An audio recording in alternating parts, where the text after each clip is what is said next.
Hola amigas y amigos de el portal del Villega y particularmente de los sábados culturales. Como les dije el viernes, me parece, voy a dedicar a esta jornada a estudiar un fenómeno muy interesante que con distintas formas, estilos, velocidades y peripecias particulares parece ser un patrón en el desarrollo histórico de cualquier sistema social o cualquier sociedad. Y lo haremos además porque se conecta con situaciones del presente que estamos viviendo ahora en Chile, momento en el cual, por lo que hemos podido vivir esta semana, los sectores que les gusta eso que llaman agudizar las contradicciones han puesto una vez más en primera fila de la lucha a los escolares. Siempre los han utilizado esos sectores como la vanguardia, ¿no? Un poco como los narcotraficantes usan a niñitos de 14 o 15 años como sicarios. Aquí hay algunos partidos que les encanta sacar a los niños, a los cabros, y con eso incitar el mayor grado de caos posible, y como lo estamos viviendo en estos días en Santiago, un caos desproporcionadamente mayor al peso específico que tienen los causantes. Pero eso es una de las características de las sociedades modernas, que en su complejidad hacen posible que cualquiera, metiendo un palito en un engranaje, pueda hacer un daño muy grande. Me quiero referir a ese periodo previo a la gran fase de revoluciones, luchas nacionalistas en Europa, que los historiadores habitualmente llaman el despotismo ilustrado. Nosotros lo estudiamos así, los que ahora somos viejos en el colegio, cuando estudiábamos Historia Universal, el despotismo ilustrado, y se nos decía que era un intento de las élites, de los monarcas de la Europa del siglo XVIII, por llevar a cabo cambios modernizadores. No porque estuvieran pensando necesariamente en el bien de la humanidad, ni siquiera de sus súbditos, no era por amor, era en gran parte por una necesidad. En la competencia permanente entre los estados había que modernizarse para salir adelante. No me acuerdo quién forjó la siguiente frase, que es como típica del tipo de cambios que intentaron los regímenes o los periodos donde imperó el despotismo ilustrado. La frase es: para el pueblo, por el pueblo, pero sin el pueblo. Una cosa manejada desde arriba. Yo tenía algún conocimiento más o menos decente de ese periodo, pero se me ha enriquecido enormemente con un libro que probablemente ustedes ya no van a encontrar. O sea, no lo van a encontrar en librería, no es un libro que se edite, que, como ustedes pueden ver por su estado, es un libro que yo compré ya de segunda, tercera o cuarta mano en una librería de la internet. Se llama Del despotismo a la revolución, y es de un distinguido historiador norteamericano llamado Leo Gershoy. El periodo que ocupó los desvelos académicos de este historiador fue el periodo que va de 1763 a 1789, momento en que empieza la Revolución Francesa y se abre un periodo completamente distinto en la historia de Europa. Para los interesados en este tipo de libros, que forma parte de una colección que tenía como objetivo pintar la aparición de la modernidad en Europa. Es una serie de libros. Uno de ellos es este, que se preocupa de tratar este periodo. Este libro del despotismo a la revolución, yo creo que todavía hay ejemplares en la librería de viejo donde yo adquiero estos materiales en internet, que se llama AV Book. AV con B larga, Books obviamente con B larga, así que hay dos B largas pegadas en el título, en el nombre de esta empresa. Bueno, la cuestión que hace interesante estudiar este periodo, como hace interesante estudiar en realidad la historia de cualquier periodo, de cualquier parte, Más allá de lo entretenido que puede resultar leer sobre acontecimientos que suelen ser mucho más interesantes que la más interesante de las novelas, es el hecho de que se encuentran en los eventos históricos e incluso los individuos que protagonizan esos eventos o que aparecen como figuras de segundo plano, uno ve aparecer y reaparecer ciertos patrones. Cierto tipo de personalidades aparecen siempre en ciertos periodos, cierto tipo de procesos sociales son precedidos por otro y generan unos diferentes. No estoy diciendo con esto que hay un determinismo, una mecánico que permita establecer, por así decirlo, las leyes de desarrollo de las sociedades. Esa ha sido, por supuesto, la ambición de los llamados filósofos de la historia o historiadores con ambiciones filosóficas o de teoría en gran escala sobre personajes. Yo he nombrado algunos de estos académicos que han intentado tal cosa con distintos grados de éxito. Arnold Toynbee con su estudio de la historia, Spengler con su decadencia de Occidente, Piotr Sorokin, un sociólogo norteamericano de origen ruso que escribió varios libros importantes. Uno de ellos se llama Social Dynamics, la dinámica social, y hay muchos más. Normalmente nadie ha logrado hasta ahora, por así decirlo, presentar un paper al estilo de Einstein con las ecuaciones completas sobre el fenómeno que está estudiando. Pero todas estas aproximaciones, como son aproximaciones, permiten ver efectivamente y percibir, por lo menos de vez en cuando, algunas regularidades que nos permiten entender mejor lo que pasa en nuestra sociedad y en nuestro tiempo. Esa es la razón de ser más de fondo, diría yo, del estudio de la historia. Y en el caso que ahora nos ocupa, el del despotismo ilustrado, no es quizás muy forzado asociar el período de estos déspotas ilustrados, que serían seguidos por las revoluciones de Frentón, con lo que hemos vivido en Chile. En los años 60, les cuento a los que no habían nacido todavía o que eran muy niños, el esquema tradicional de la sociedad chilena ya estaba entonces empezando a crujir. Esto no es algo que pasó hace 10 años, estaba pasando ya hace medio siglo por lo menos. Estaba empezando, en algunos círculos al menos, a ponerse en duda la validez del sistema social que teníamos. La sociedad, llamémosla tradicional para simplificar,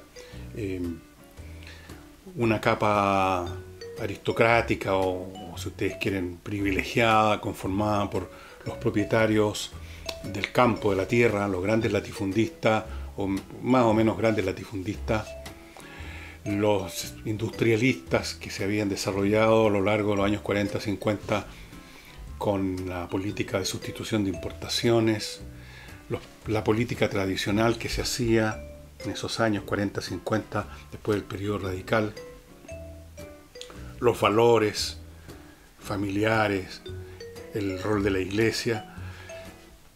Algunas de esas cosas por lo menos estaban en tela de juicio. Por ejemplo, la propiedad de la tierra. Mucho antes que llegara al poder el Salvador Allende, mucho antes que llegara al poder incluso Eduardo Frei Montalva, ya se hablaba de la necesidad de la reforma agraria. Había la sensación de que cómo funcionaba eso, con un latifundio muy poco productivo, con masas campesinas realmente sumidas en la más total ignorancia, que había que reformar eso. El esquema de sustitución de importación estaba también dando señales que se había agotado. Las instituciones religiosas estaban firmes, no eran materia de discusión, pero había una sensación, especialmente entre la gente joven, como siempre ocurre, que había que cambiar las cosas, que era preciso cambiarlas, que no se podía seguir así. Y debido a ese espíritu, es que el año 1964 triunfó en las elecciones presidenciales a Eduardo Frei Montalva ofreciendo una revolución en libertad y una reforma agraria como cuestión central, junto con la chilenización del cobre.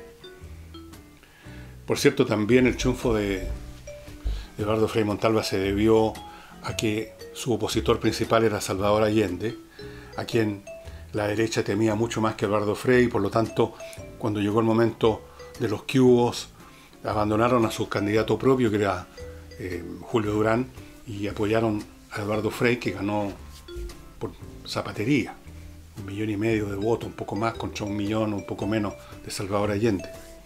Pero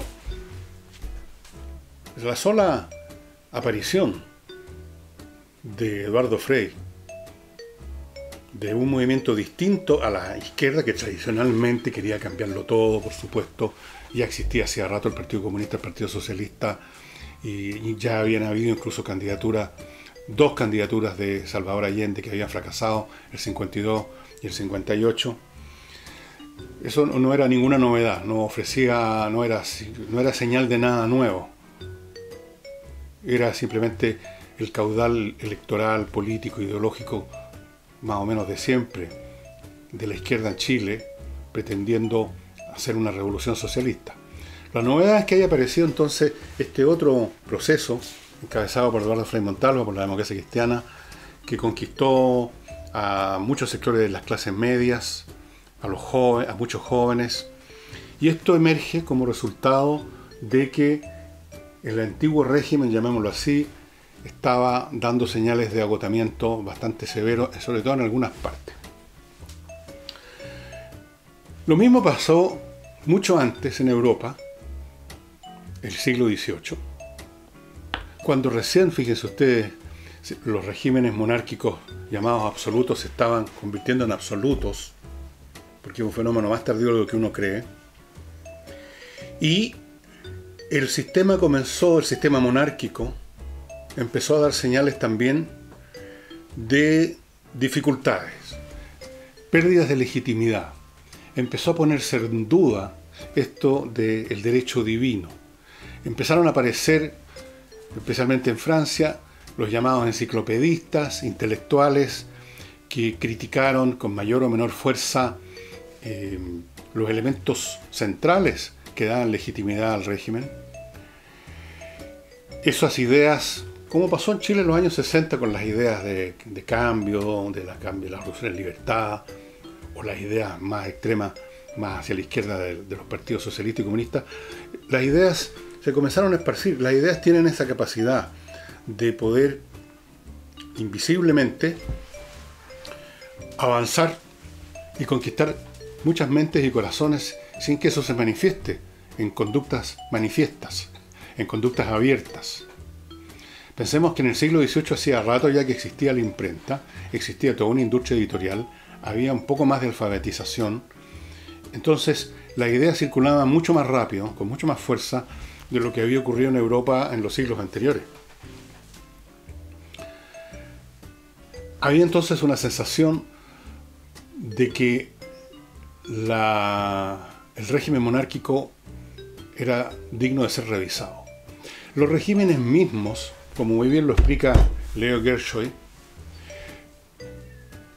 necesitaban efectivamente que el Estado tuviese una mucha mayor eficacia, eficiencia. Pensemos por un momento en lo que eran las monarquías europeas en el siglo XVII y en los siglos anteriores. La monarquía no era mucho más que un aparato que operaba, por así decirlo, en la ciudad capital y en algunas otras pocas ciudades. Grandes extensiones de los territorios de un reino cualquiera estaban realmente bastante al margen de la capacidad del monarca para tomar acción.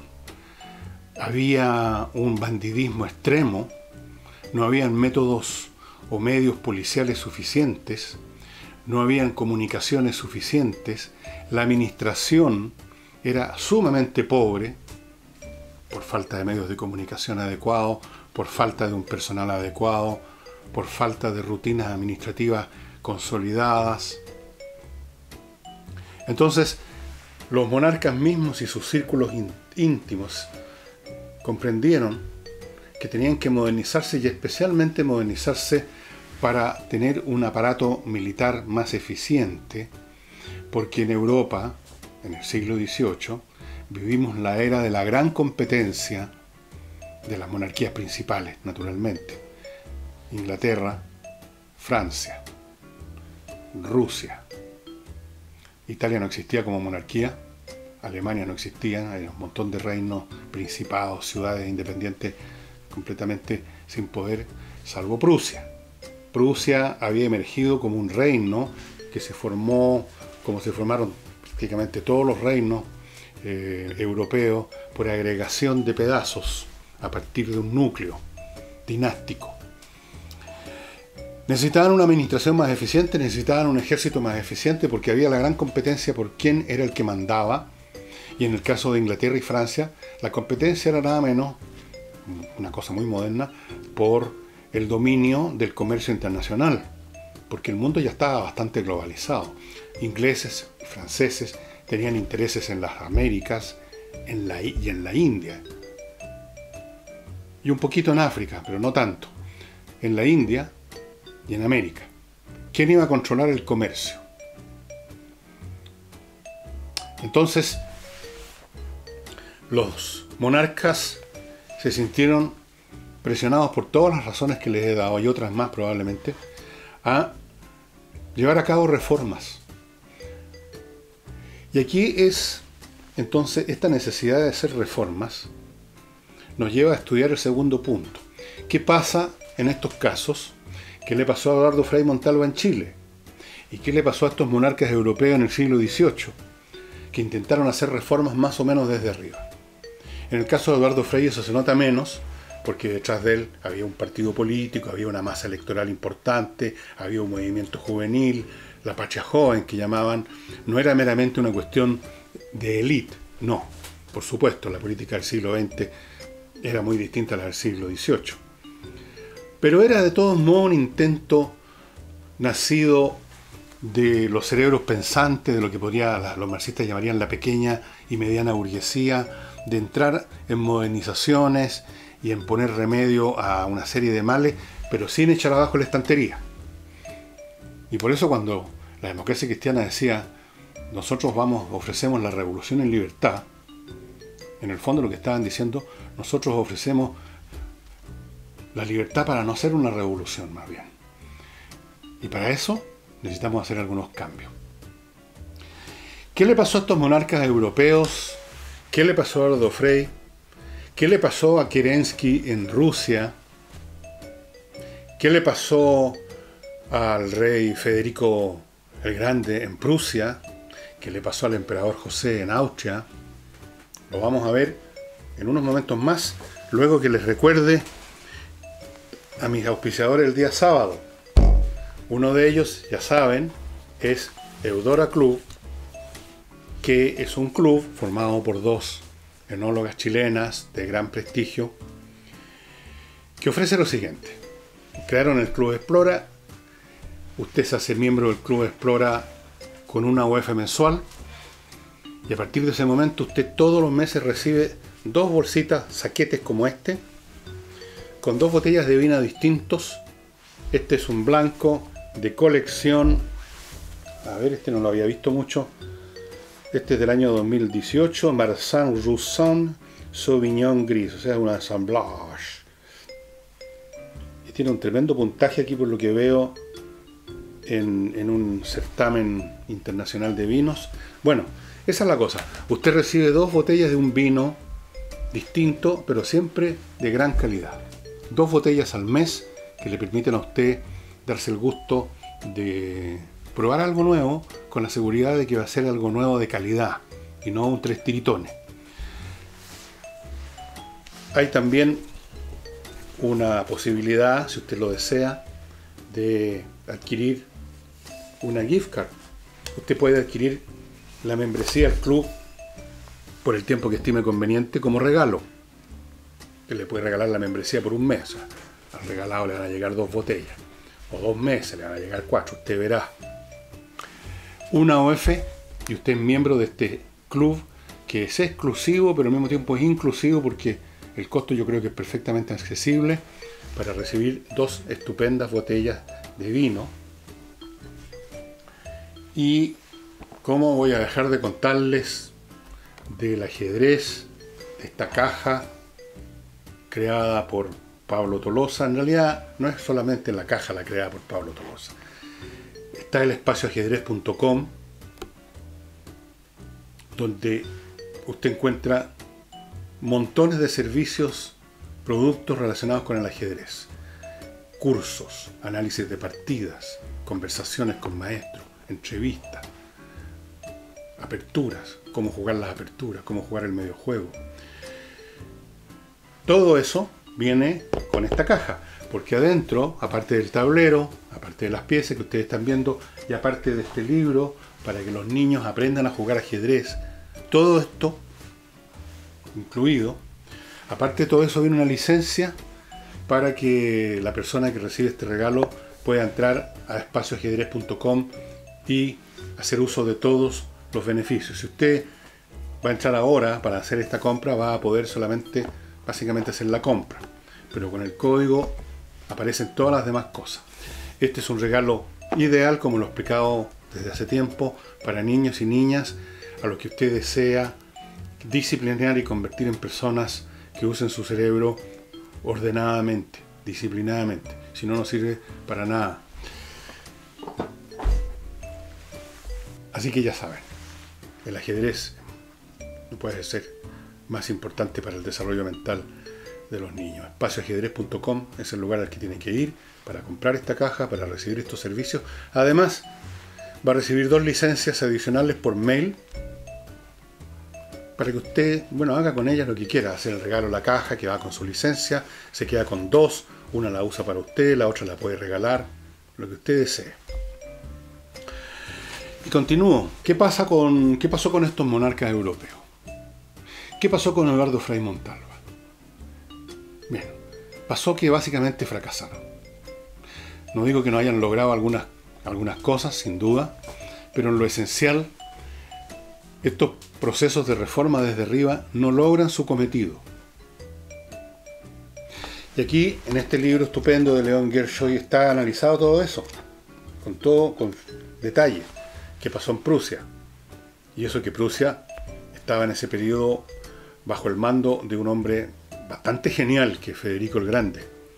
Un hombre de enorme inteligencia, persistencia, autoridad, era un hombre capaz de componer música además. O sea, era un hombre de múltiples talentos y todo eso. Y logró algunas cosas. Pero el problema con los regímenes reformistas, estimados amigos, el primer problema con que se tropiezan es que se tropieza usted con los intereses creados de la sociedad que quiere reformar. Si la reforma es algo más que un arreglo cosmético, que una decoración, usted va a toparse con aquellos que tienen un interés creado en mantener las cosas como son, por malas que sean, por deficitarias que sean, para el conjunto de esa sociedad.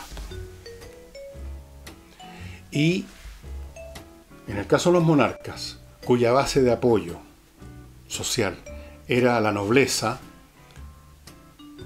por lo tanto, los propietarios de la tierra, en una parte importante, no de toda la tierra, pero en una parte importante, intentar seguir contra ellos, hiriendo intereses más allá del mínimo, un mínimo minimorum, significaba socavar su propia base de sustentación, de forma que las reformas partían a veces como caballo de carrera y terminaban como al paso, como un jamelgo cansado, porque empezaban a toparse con la oposición, a veces pasiva, las cosas no se obedecían, las órdenes que venían desde la corona, desde la corte, en el proceso de su curso hacia las distintas áreas y espacios del reino, perdían fuerza, no eran aplicadas, no se hacían. A veces la resistencia tomaba una forma más violenta, más fuerte, simplemente se oponían y surgían facciones que podían amenazar con una guerra civil. Y habían otras resistencias, estaban también las resistencias de la Iglesia, otro elemento constitutivo de las monarquías europeas del siglo XVIII, también una gran propietaria de tierras. Las arquidiócesis y las diócesis eran al mismo tiempo titulares de grandes extensiones de tierra que eran su fuente de ingreso.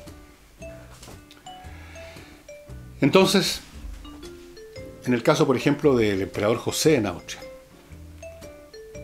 incluso antes de que estallara la Revolución Francesa, José, y antes de él su madre, pero no tanto, intentaron y empujaron un montón de reformas súper razonables, algunas de las cuales se pudieron concretar luego de la muerte de José. Pero lo principal, la viga maestra de los cambios que intentó José, no pudieron llevarse a cabo. En el caso de Prusia, lo que logró Federico II fue casi poner en práctica un remedio peor que la enfermedad. Militarizó la sociedad prusiana. Esa militarización que se asume de los alemanes, pero que en el fondo era prusiana, y que parece venir de los tiempos más remotos, a lo mejor de la época de las hordas germánicas. No, es un producto moderno, relativamente moderno. Producto en gran parte de las medidas tomadas por Federico el Grande. La militarización del Estado prusiano, la imposición de una disciplina militarizada en la gestión de los asuntos administrativos, pero sin tocar esencialmente los intereses de los Junkers, de los grandes propietarios de tierra del noreste de Prusia especialmente. Entonces, en sus últimos años, Federico el Grande, que era un tipo lleno de entusiasmo y vitalidad, un hombre con exquisitos gustos musicales, fue un hombre que conoció y recibió en su corte nada menos que a Johann Sebastian Bach. Murió amargado, desilusionado, porque vio que no había arado en el mar. Y seguramente se pispó que lo que venía después, su heredero, no iba a avanzar mucho más tampoco. En otras monarquías europeas ni siquiera hubo mayores intentos. Estaban demasiado atrasadas. Hablo de España. En Rusia, Catalina la Grande se limitó a hablar de las modernizaciones, a hablar de las reformas, a hablar de la ilustración. Invitó a Voltaire a su corte. Pero nunca pasó de eso. Al contrario, se dio más poder a los grandes señores de la tierra, a la aristocracia terrateniente rusa.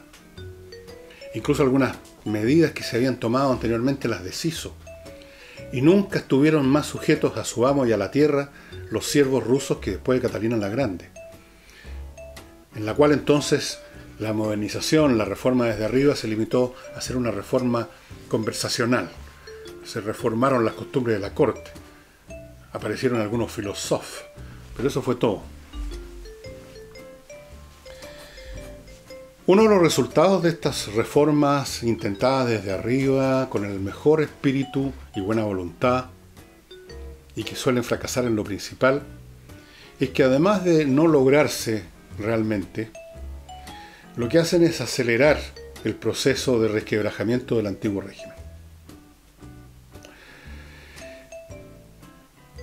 Por si acaso ustedes no lo sabían, y yo les recomiendo para leer sobre eso un libro que ya recomendé anteriormente, que no lo traje ahora de nuevo porque no lo traje nomás. Ciudadanos, de Simon Schama, una historia muy especial de la Revolución Francesa. Y ahí se nos muestra a Luis XVI, el último monarca prerevolucionario. Ahí se nos muestra a un hombre de buena tela. No era ningún, como lo pintan después las leyendas negras que hay siempre en las revoluciones, de que los gobernantes anteriores a la revolución eran todos unos desalmados, unos autócratas que andaban pisoteando a la gente. Era un hombre con buenas intenciones, con buenos propósitos. No era precisamente una lumbrera, pero ¿quiénes son una lumbrera entre los monarcas o entre cualquier grupo de profesionales, llamémoslo así? Muy poco. Y trató, y en algunos sentidos modernizó algunas cosas en Francia, pero ni él ni alguno de los ministros, especialmente de finanzas que llegaron a hacerse cargo de la muy quebrantada finanza francesa, tema que ya conversamos en alguna oportunidad, derivado de las guerras con Inglaterra, derivado de la ayuda que le prestó a Estados Unidos para liberarse de Inglaterra en la guerra de la independencia americana. Todas las reformas que intentó él o su gente fueron derrotadas por los intereses creados que estaban enquistados en la sociedad tradicional francesa. Fueron saboteados por los parlamentos, como se llamaban, unas asambleas locales donde supuestamente estaban para salvaguardar los infinitos derechos, fueros de los infinitos grupos e intereses de una sociedad enormemente heterogénea, complicada y confusa como era la monarquía, que por lo tanto de absoluta tenía bien poco, la verdad. La nobleza, los grandes propietarios de la tierra, también se negaron a, por ejemplo, las reformas fiscales. Fíjense, gran parte del esfuerzo modernizador del último periodo de los años previos a la Revolución Francesa fue el intento nada más, ni siquiera una reforma agraria de macetero, nada más que hacer pagar un poco más para restablecer las finanzas públicas a los grandes propietarios de la tierra, que pagaban, pero pagaban menos de lo que tenían que pagar, mucho menos. Algunos no pagaban nada. Se resistieron. Todos los elementos que tenían un interés creado se resistieron. Porque los intereses creados están formados por personas comunes y corrientes, que por lo tanto son bastante miopes respecto a lo que se viene. O dicen, como hizo Luis XV, esa famosa frase de Luis XV, el monarca previo a Luis XVI, por supuesto, après moi le déluge, dijo. Después de mí, el diluvio, pero después de mí. Mientras tanto yo disfruto mi poder omnímodo como monarca. Y los intereses creados, los que están acomodados en una situación, vencidos además por la inercia natural de los seres humanos, la inercia que es más poderosa si esa inercia está vinculada a un beneficio, deben haber dicho más o menos lo mismo, après moi le déluge, después de mí el diluvio.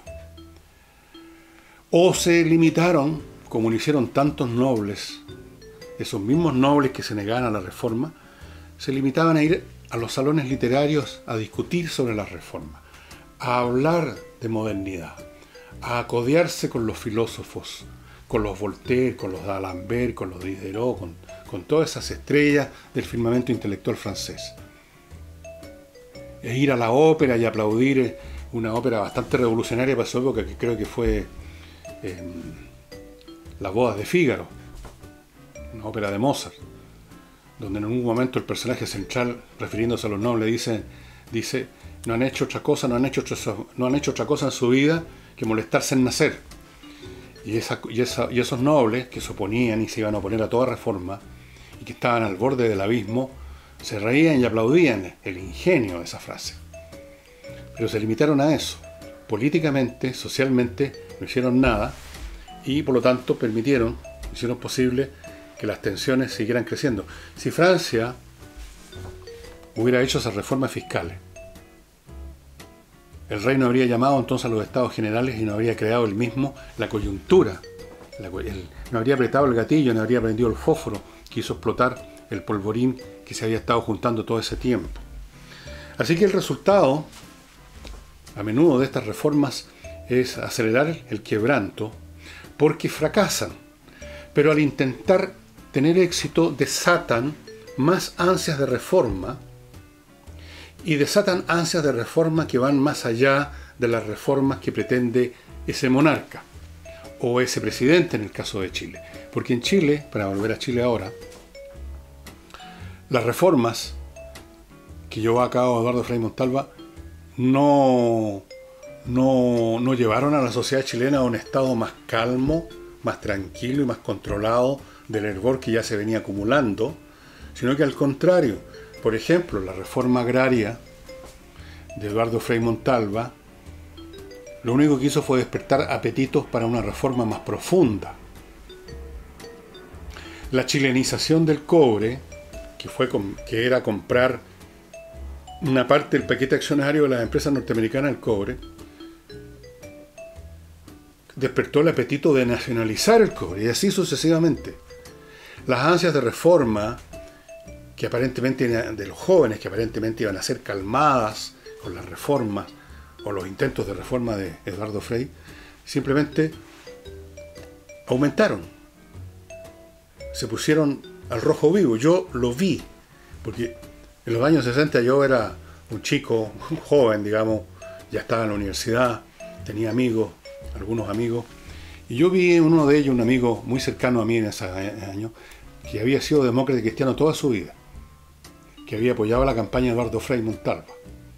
Pero al cabo de 2 o 3 años del gobierno de Eduardo Frei Montalva, el hombre ya estaba completamente izquierdizado y un poquito después iba a ser incluso miembro de un grupo revolucionario de Frentón que se llamaba MR2.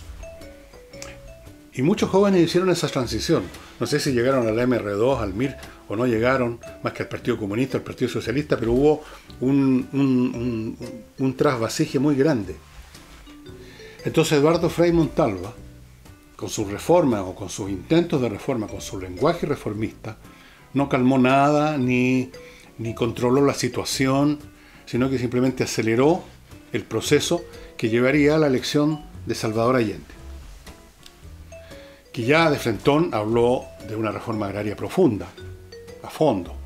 Se llevó a cabo la nacionalización, con apoyo de todos los parlamentarios, si no recuerdo mal, y aceleró otros procesos que querían ir todavía más lejos.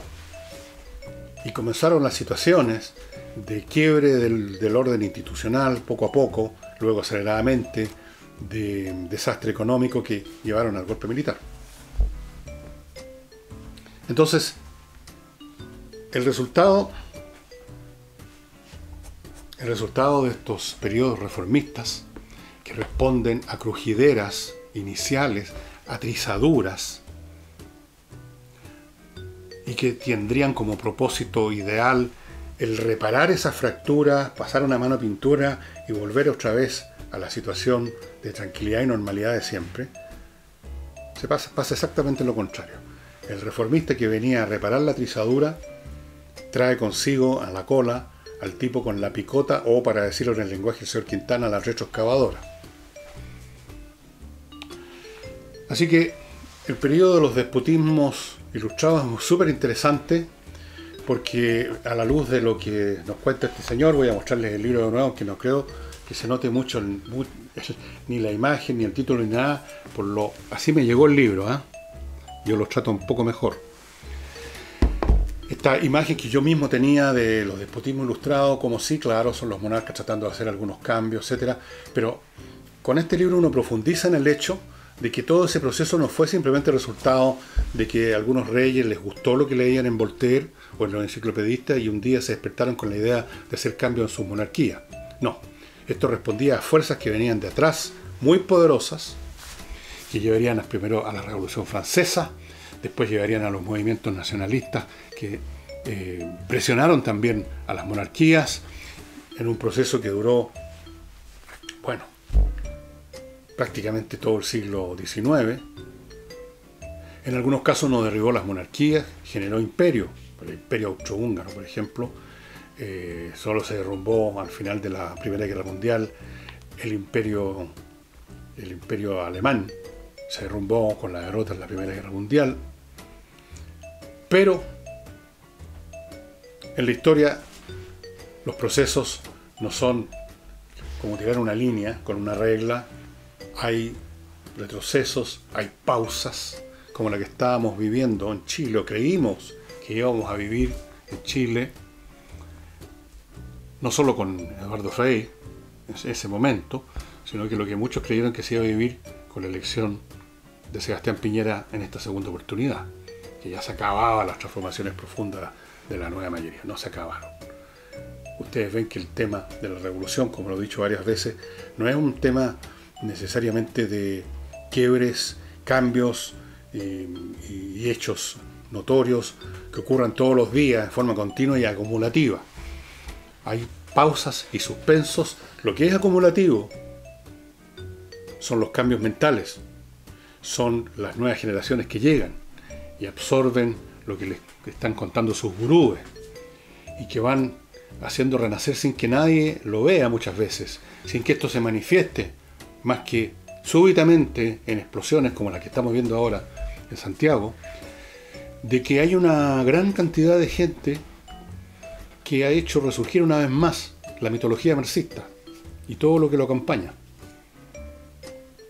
para sorpresa de muchos. Yo hace años atrás escribí un libro que se llama Tsunami, y no sé si estará en librerías todavía, por ahí tengo algunos ejemplares, y ya sabrán por qué lo llamé Tsunami. Predije con los detalles lo que venía, lo que estaba ya empezando a ocurrir en la mente de muchos ciudadanos. Un tsunami es una ola, ¿no es cierto? Una ola tremenda que llega a la costa, arrasa con todo, deja una enorme cantidad de daño, finalmente su energía cinética se agota, el agua se repliega, retrocede, y llega el momento de recoger los pedazos. Esos tsunamis, en el caso de la historia, se operan básicamente acá y acá, en el corazón y en la mente de la población. Y por mucho tiempo esos tsunamis mentales no se manifiestan en la vida del día a día. Mientras en Francia se acumulaban los potenciales de la revolución, el día a día era como siempre, y los nobles iban a la ópera, a las casas de puta, se reunían en los círculos literarios, en los salones literarios, viajaban, andaban en sus coches, recibían los cobros de sus parceleros en sus tierras. De vez en cuando se convertían en oficiales del ejército real para alguna guerra tradicional, guerras limitadas, para ganar o perder un territorio. Pero por dentro, como dice esa vieja frase, la procesión va por dentro. Y es una enorme, tremenda procesión de la cual estos periodos reformistas, que teóricamente son para evitar precisamente la revolución, llevan a ella. Yo por ahí quizás les debía haber mostrado, todavía guardo unos libros donde se revelaba, en unos estudios que se hicieron, cómo los especialistas en ciencias sociales de Estados Unidos, que trabajaban para la CIA y otros organismos, estaban detectando ya en los finales del gobierno de Jorge Alessandro Rodríguez, estamos hablando del año 62-63, los primeros signos, los pródromos, como decía Crane Brinton, de un proceso revolucionario que empezó de esa manera tan lejana, ¿no?, que parece en el tiempo, con esa revolución de la libertad del año 64, y sigue vigente hoy día, estimados amigos. Esto no se ha detenido. Ha tomado distintas formas, ritmos, aumenta, disminuye, parece detenerse, vuelve a cobrar fuerza, y en eso estamos. Y yo diría que esa revolución abarca mucho más que un tema como el de la época de los 60, un tema de cambiar las instituciones económicas, como era básicamente entonces. Ahora lo abarca todo, incluyendo cuestiones tan básicas como la identidad de género, la posición de la mujer en el mundo, de los homosexuales, de los travestis, en el plano, digamos, en ese plano, después los valores, caída de instituciones en el descrédito, como le ha pasado a todas las instituciones chilenas, todas, a las Fuerzas Armadas, Carabineros, para que hablamos del Congreso, la justicia, la Iglesia. Y eso partió en algún momento en que un señor en la democracia cristiana, no sé, el año 62, 63, dijeron: en la próxima elección vamos con la revolución en libertad. Bueno, estimados amigos, hoy día les he mostrado muy pocos libros, solamente este, que tengo la intención de releerlo, cosa que ya no debiera hacer porque cada vez que releo un libro dejo de leer otro y ya no me quedan tantos años de vida como para terminar todo lo que quiero terminar de leer, incluyendo la Enciclopedia Británica completa. Cuento lo que les digo para que ustedes vean el nivel de locura a que ha llegado vuestro servidor. El lunes les voy a mostrar sin falta los mails que me llegaron, que ayer les hablé un poco de ellos, que no los había impreso, y se los voy a mostrar. Los podía haber mostrado hoy día, pero no quiero romper el esquema de los sábados, se los muestro el lunes sin falta. Muchas gracias y que tengan un muy buen fin de semana.